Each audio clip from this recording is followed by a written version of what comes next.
Antonina Makarova, también conocida como Tonka de la ametralladora, nació en la Unión Soviética en 1923. Durante la Segunda Guerra Mundial, siendo enfermera en el Ejército Rojo, su unidad fue derrotada y quedó en territorio ocupado por los alemanes. En lugar de resistir, decidió unirse a la policía auxiliar del distrito de Lokot. Bajo el apodo de Tonka de la ametralladora, Makarova se convirtió en una verdugo temida. Utilizando una ametralladora Maxim, ejecutó personalmente a aproximadamente 1.500 soldados y guerrilleros.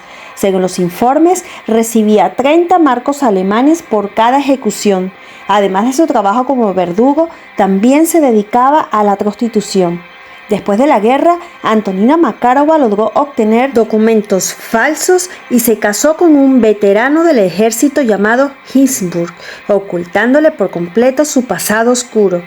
Juntos tuvieron 2 hijas y vivieron una vida aparentemente normal. Sin embargo, las autoridades comenzaron la búsqueda de Makarova y en 1978 finalmente la localizó en Bielorrusia, donde trabajaba como costurera en una fábrica. A pesar de ser considerada una trabajadora y madre de familia ejemplar, su verdadero pasado salió a la luz. Makarova fue arrestada y en 1979 fue ejecutada, enfrentando el mismo destino que había infligido a sus víctimas. Tras su captura, su esposo y sus hijas se mudaron a otra ciudad y nunca regresaron a Lepel, donde vivían con Antonina. La historia de Antonina Makarova es impactante y paradójica, pasando de ser una verdugo del Ejército Rojo a una madre de familia aparentemente común y corriente, ocultando su pasado de manera efectiva durante muchos años, hasta que finalmente fue descubierta y pagó por sus crímenes. Esta aristócrata rusa, nacida en 1730, se hizo famosa por haber torturado y matado a decenas de sus siervos, 75 según los casos confirmados por sus testigos, dando preferencia a las chicas jóvenes, sobre todo en vísperas de sus bodas. Saltykova se casó muy joven y enviudó a los 26 años. Con la muerte de su marido, recibió una considerable fortuna y vivió junto con sus hijos y un número considerable de siervos. Tras convertirse en señora del castillo, tuvo vía libre para torturar y matar a muchos de sus siervos, y a pesar de las varias denuncias contra ella, la aristócrata se aprovechó de sus vínculos con las autoridades para zafarse. Daria Saltykova era una sádica que se divertía matando y torturando. Mientras su marido estuvo con vida, no mostró ninguna tropeción especial a la violencia y era una mujer muy religiosa, pero al fallecer su marido su carácter cambió. Por un lado se comportaba como una creyente devota, mientras que por el otro cometía las más abyectas crueldades. Según algunos médicos rusos de la actualidad, esta dualidad podía responder a una psicopatía pilectoide. Pasados 6 meses de la muerte de su esposo, por orden de la señora y con su directa participación, sus siervos fueron azotados, privados de comida y lanzados al frío desnudos. La propia aristócrata podía verter agua hirviendo sobre una campesina o criada o quemarles el pelo.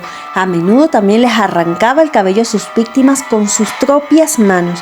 Finalmente, los familiares de las víctimas lograron hacer llegar a una petición a la zarina Catalina II, que en 1762 decidió arrestar y juzgar públicamente a Saltykova. Saltykova permaneció detenida durante 6 años, tras lo cual se desarrolló una ardua investigación. El Colegio de Justicia finalmente la declaró culpable de la muerte y tortura de 38 siervas y la condenó a la pena capital.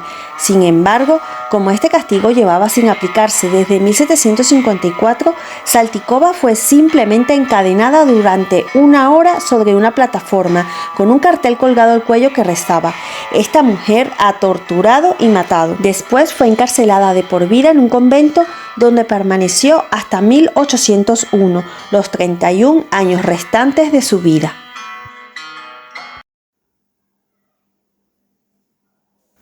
Irma Dreis fue una supervisora de prisioneros en los campos de concentración de Auschwitz durante la Segunda Guerra Mundial.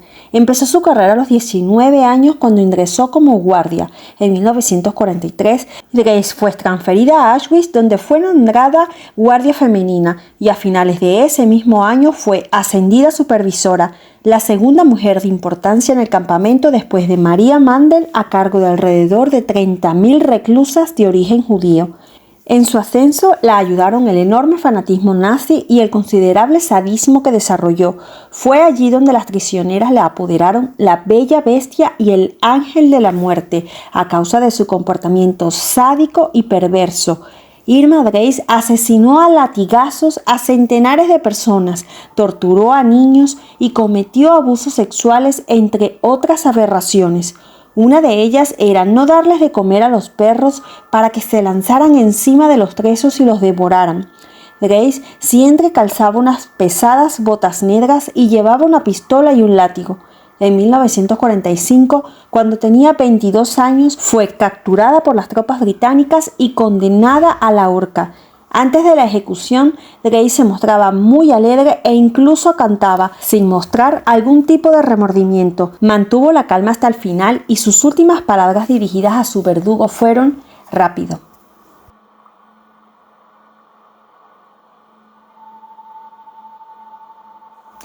María Tudor se convirtió en reina de Inglaterra y pasó a la historia por su cruel personalidad.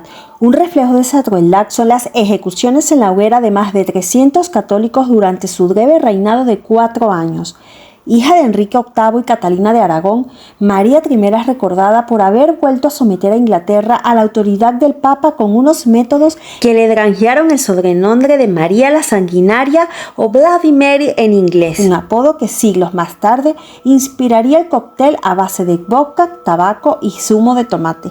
Cuando su padre se separó de Catalina de Aragón y abandonó la fe católica para convertirse al protestantismo, María tuvo que renunciar a sus títulos y se convirtió en la bastarda oficial. En 1534 el Parlamento inglés promulgó una nueva ley que prohibía que María heredara la fortuna real. Ese cúmulo de circunstancias hizo que María encontrara alivio en el cariño de su madre y en la fe católica, convirtiéndose en una defensora a ultranza del catolicismo y detractora acérrima de los protestantes.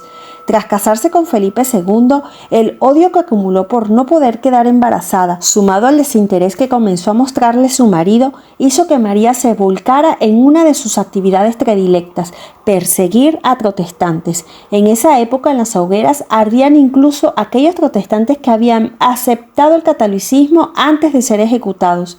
María Tudor murió de fiebre el 17 de noviembre de 1558, una fecha que se convirtió en fiesta nacional en Inglaterra.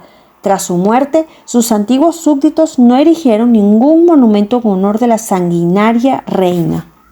Si te ha gustado este vídeo, no olvides dejar manita arriba y suscribirte.